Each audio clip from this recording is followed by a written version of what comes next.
నమస్తే. మాజీ మంత్రి కేటీఆర్ గారు ఈరోజు ఫార్ములా ఈ కేసు విషయంలో ఈరోజు ఈడీ విచారణకు హాజరవుతాను. మాట్లాడదాం. దీనిపైన మనతో పాటు మాట్లాడే బీఆర్ఎస్ విద్యార్థి నాయకుడు నర్సింగ్ ఉన్నారు. అన్న నమస్తే. చెప్పండి అన్న, ఈడీ విచారణ మొన్న చూసినా మొన్న ఏసీబీ విచారణ అయిపోయింది. ఇప్పుడు ఈడీ విచారణ హాజరవు. ఎట్లా చూస్తుంది? ఎట్లా చూస్తున్నారండి? ఈ రాష్ట్రంలో ప్రజాస్వామ్యం ఉందా?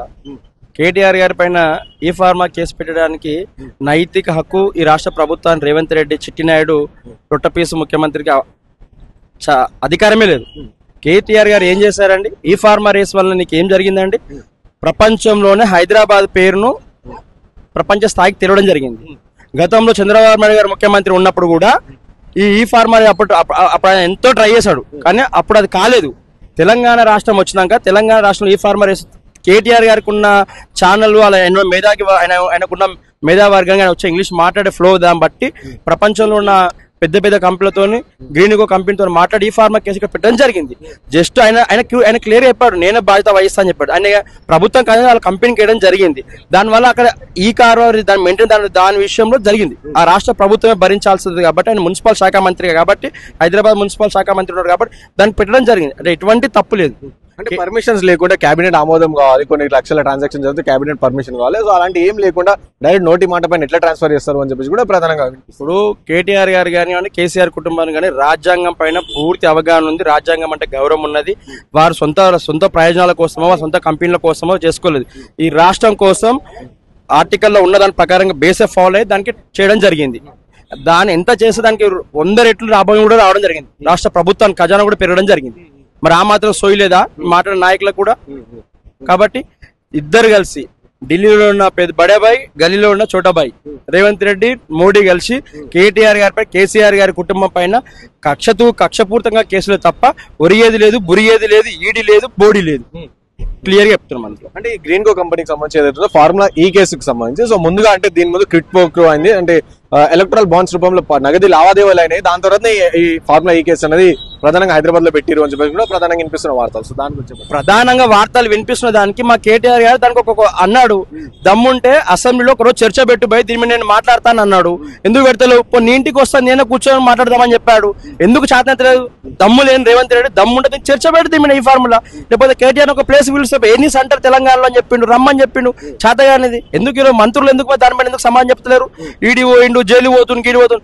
ఈడీ లేదు, బోడీ లేదు, జైలు లేదు. కొద్దిసేపు అయితే మాకున్న సమాచారం పైన బయటకు వస్తాడు, సపరేట్గా ఇంటికి వెళ్తాడు మాకు ఉన్నది. అంటే చూసిన మన కాంగ్రెస్ పార్టీ మంత్రులు కూడా నిన్న రేవంత్ రెడ్డి గారు కూడా మాట్లాడడం జరిగింది. ఎవరైనా సరే చట్టం ముందు అందరు సమానమే, త్వరలోనే అరెస్ట్ అవుతారు అని చెప్పి కాంగ్రెస్ పార్టీ మంత్రులు కూడా చెప్తా ఉన్నారు. చట్టం అందరికి సమానమే, ఎవరికి చుట్టం కాదు, క్లియర్, అది వాస్తవమే. కానీ చట్టం పైన మాకు అవగాహన ఉన్నది. ఈ ప్రభుత్వం పైన మాకు అవగాహన లేదు, కానీ చట్టం పైన మాకు అవగాహన. మేము చట్టానికి లోబడే ఏసీబీ కోర్టు పిలిస్తే మేము వచ్చినాము, ఈడీ కేసు పిలిచినా కూడా మేము వచ్చడం జరిగింది. సో మాకు చట్టం మీద అవగాహన ఉంది కాబట్టి, చట్టం మీద నమ్మకం ఉంది కాబట్టి వచ్చినాం కదా. మాకు అపరూపమైన నమ్మకం ఉన్నది. కడిగిన ఆనిమిత్యం లెక్క మా కేటీఆర్ గారు బయటకు వస్తాం. అందులో ఎటువంటి కేటీఆర్ తప్పుడు చేయలేదు. కేవలం ఈ రాష్ట్రంలో ఎలక్షన్ లో ఇచ్చిన 420 హామీల పైన, 6 గ్యారంటీల పైన ఎక్కడైతే కేటీఆర్ గారు నిలదీస్తున్నారో వాటిపైననే ఈ రోజు ఈ ఫార్ములా కేసు పెట్టి కేటీఆర్ గారిని డైవర్స్ పాలిటిక్స్ చేస్తుండు. రానున్న స్థానిక ఎలక్షన్ లో చాలా క్లియర్ గా ఈ కాంగ్రెస్ పార్టీకి, బీజేపీ పార్టీకి బుద్ధి చెప్తాం. పార్టీ నాయకులు అవసరం లేదు, ప్రజలే తీర్పు చెప్తారు. ఎందుకే కేసు పెడతారండి? 200 పెంచి 2000 ఇచ్చినందుక, హైదరాబాద్ లో మన ఫ్లైఓవర్లు కట్టినందుక, రైతు బంధు ఇచ్చినందుక, రైతు రుణమాఫీ చేసినందుక, దీనిపైన కేసులు పెట్టి చేస్తారా? కాబట్టి ఈ కాంగ్రెస్ నాయకులకు, రేవంత్ రెడ్డికి అయితే పక్కా చెప్తున్నా, ఒరే చిట్టినాయుడు, దమ్ము ఉంటే కేటీఆర్ తో చర్చకు రా. నువ్వు దమ్ముతే రారా భయ్, నేను ఎప్పుడు చెప్తున్నా. నేను పక్కా చెప్తున్నా, రేవంత్ రెడ్డి దమ్ముంటే కేటీఆర్ తో ఈ ఫార్మా విషయంలో కానివ్వండి, తెలంగాణ విషయంలో చర్చకు రండి. నీ దగ్గర హోంశాఖ మంత్రి ఉంటే ఈ రాష్ట్రంలో క్రైమ్ రేట్ పెరిగిపోయింది, దాడులు పెరిగినాయి. నీ దగ్గర హోంశాఖ మంత్రి చెప్పి మా పార్టీ ఆఫీస్ పైన దాడి చేయడం జరిగింది. అంటే ఈ రాష్ట్రం బీహార్ రాష్ట్రం చేద్దాం అనుకుంటున్నావా, లేకపోతే యూపీ ప్రభుత్వం చేద్దాం అనుకుంటున్నావా? అంటే దాడి చేసే సంస్కృతి బీఆర్ఎస్ పార్టీ తీసుకొచ్చింది. మనం చూసినాం నిన్న పాడి కౌశిక్ రెడ్డి చేసిన, నిన్న మొన్న చేసిన కొంచెం అల్లరి కావచ్చు, లేకుంటే అంతా ముందు గతంలో కూడా పాడి కౌశిక్ రెడ్డి చేసిన తొడగొట్టడం కావచ్చు, ఇవన్నీ కూడా దాడుల సంస్కృతి బీఆర్ఎస్ పార్టీ తీసుకొచ్చిందని చెప్పేసి కాంగ్రెస్ పార్టీ చెప్తాం. ఒకటి గుర్తుపెట్టుకోండి, తెలంగాణ గడ్డ పౌరుషమైన గడ్డ. సవాల్ విసిరినాం, ఆ సవాల్కు దమ్ముంటే, ధైర్యం ఉంటే తెలంగాణ గడ్డ మీద పుట్టిన రేవంత్ రెడ్డి అయితే, కాంగ్రెస్ పార్టీ మంత్రులు అయితే చర్చకు రమ్మని చెప్పండి. మా పాడి కౌశిక్ రెడ్డి నాకు క్లియర్ మీటింగ్ పెట్టి చెప్పిండు, నేను తప్పు చేస్తే నా ఎమ్మెల్యే 10 రాజీనామా చేస్తా అని చెప్పిండు. దానికి ఇంతవరకు కూడా డాక్టర్ సంజయ్ దానికి సమాధానం చెప్పలేదు.